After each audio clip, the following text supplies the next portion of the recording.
The land is our livelihood. Everybody in this business knows what this land does for us, and we have to protect it, and every single one of us that are successful at it do that.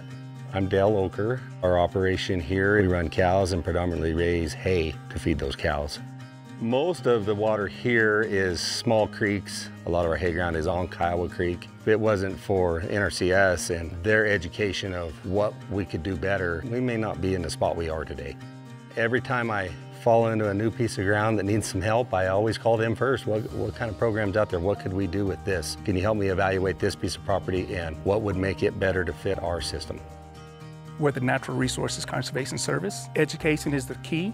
I love working with conservation producers, progressive producers that are willing to reach out and say, hey, look, how can I take my land to the next level?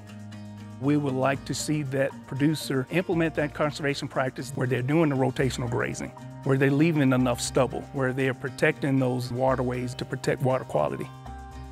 An overgrown forest kills out grasses, and then it's left with a mat that can wash or can erode. If you manage your forests and open up the canopy, it allows some grass to grow, it allows to filter. Most of the thinning that we've done is in ponderosa type areas. We hired a forester to come in and help evaluate our areas, and he marks trees for us. We do all the clearing and thinning and slash removal. We'll graze an area for 20, 30 days. The rest of the year, it'll get 11 months of rest. We put in a lot of fence, especially on this place and our home place, and some wells and watering facilities. That has sure made a difference on the amount of cover and forage and everything that's out there. It works well, not just for water quality, for us as producers and livelihood. What the Okers have done, they fence off the riparian areas and only allow them in there for a certain amount of time, enough to knock down some of the vegetation, but not long enough for them to cause any gully erosion. So that's important. We want to make sure that we have a good plant population in all of our live water and surrounding areas. Any runoff we have, that plant population will use. If there's a possibility of some nitrogen maybe going that way, that grass should slow it down and filter it and use it.